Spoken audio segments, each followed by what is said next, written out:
Aku Fiona. Aku Jessica. Aku Firna.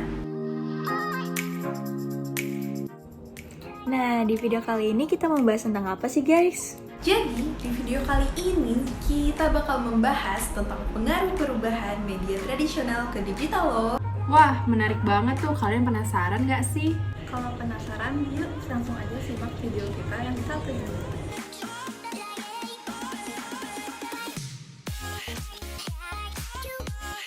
Oke, hai semuanya. Nama aku Fiona. Di sini aku mau membahas mengenai apakah media yang membentuk masyarakat atau justru sebaliknya. Nah, di sini tuh aku punya narasumber mami aku sendiri. Di sini aku mau nanya mami nih, kira-kira gimana pendapat mami? Apakah masyarakat yang membentuk media atau justru media yang membentuk masyarakat? Menurut saya, masyarakat yang justru membentuk media. Karena media akan disesuaikan dengan kebutuhan masyarakat dari waktu ke waktu. Oke, nah mengingat mami berada di dua era yang berbeda nih, kira-kira ada nggak sih perubahan yang signifikan yang mami rasain sejauh ini? Ada dari teknologi analog ke teknologi digital, terus perubahan pada efisiensi berkomunikasi.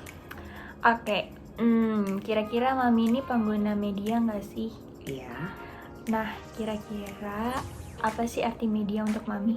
Media adalah connectivity dan sumber informasi. Kita lebih mudah untuk menjangkau satu sama yang lain, juga mudahnya mendapatkan informasi yang kita butuhkan saat ini. Oke, nah kira-kira mami tahu nggak sih keterikatan masyarakat dengan media sekarang ini? Sangat tahu, seperti kebutuhan produk, informasi yang tidak perlu kita datangi ke lokasi tersebut, namun kita cukup mengakses melalui media. Nah, gimana nih guys dengan pembahasan pertama kita? Setelah membahas mengenai pembentukan media atau masyarakat, yuk kita lanjut ke topik pembahasan selanjutnya.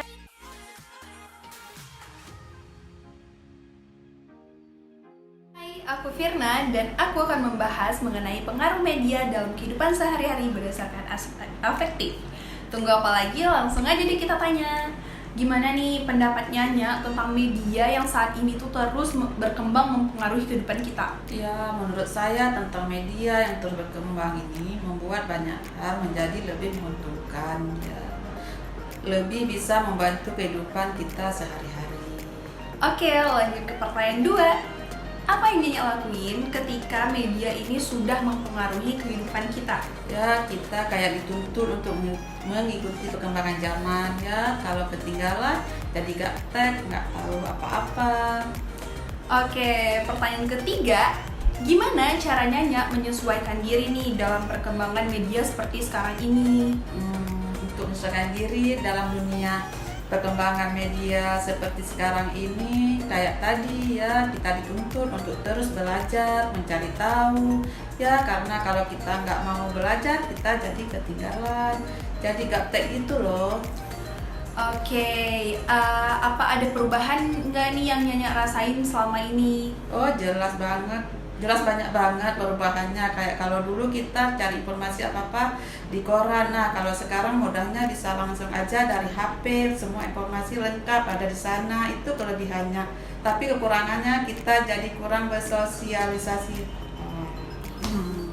Nah, gimana nih guys pembahasan mengenai pengaruh media dalam kehidupan? Menurut kalian menarik nggak nih pembahasannya? Supaya lebih paham, yuk kita lanjut ke topik pembahasan selanjutnya.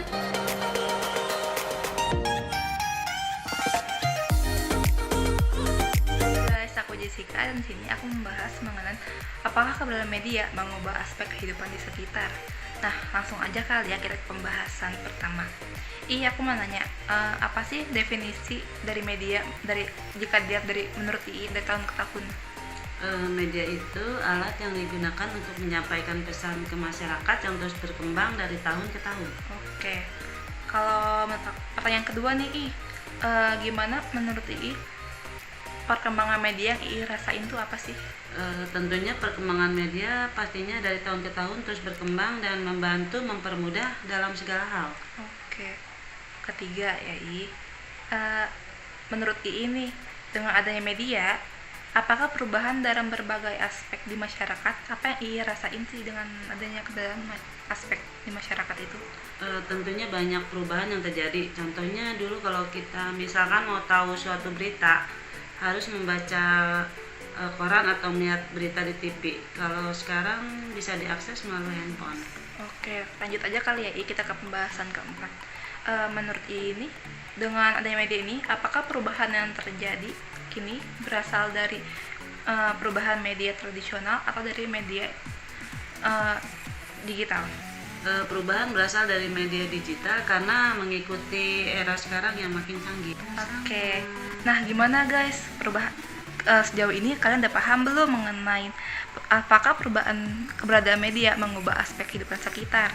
Nah, kita langsung aja yuk ke masa selanjutnya. Terima kasih.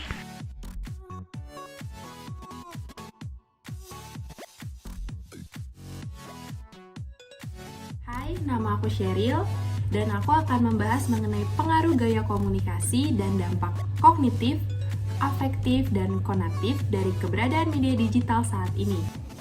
Apakah keberadaan media saat ini mempengaruhi gaya komunikasi Mama?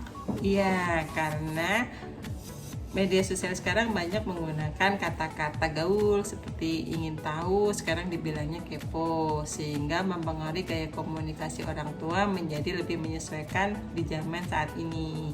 Oke, selanjutnya apa pengaruh yang Mama rasakan pada era digital saat ini? Dulu kalau ingin janjian bertemu dengan saudara, teman, atau kerabat sangat susah karena pada saat yang sudah ditentukan jamnya ternyata di perjalanan ada kendala di mana menyebabkan keterlambatan waktu, sehingga kita hanya bisa menunggu karena tidak ada media untuk menanyakan kabar terkait posisinya saat itu. Sekarang dengan keberadaan media digital jadi sangat mudah untuk berkomunikasi karena banyaknya platform media sosial saat ini. Oke, kalau dampak kognitif yang dialami Mama melalui keberadaan media digital saat ini itu apa? Saat ini dengan adanya media jadi memudahkan membuat cari informasi yang penting seputar berita yang lagi viral atau berita-berita penting buat sekedar nambah ilmu. Saya juga dapat memperoleh pemahaman mengenai hal-hal menarik seperti budaya, tempat-tempat wisata yang sedang trending di tempat atau di daerah-daerah lain, sehingga kita bisa dapat mengunjungi atau wisata ke destinasi tersebut. Bagaimana dengan efek afektif? Apa Mama juga merasakannya? Saya lebih memperbaiki attitude karena takut jika salah berbicara akan menyinggung orang lain, terutama di media sosial yang jangkauannya sangat luas. Jadi harus menjaga sikap sebaik mungkin agar tidak menimbulkan permasalahan ataupun salah paham. Oke, yang terakhir, bagaimana dengan efek konatif sendiri?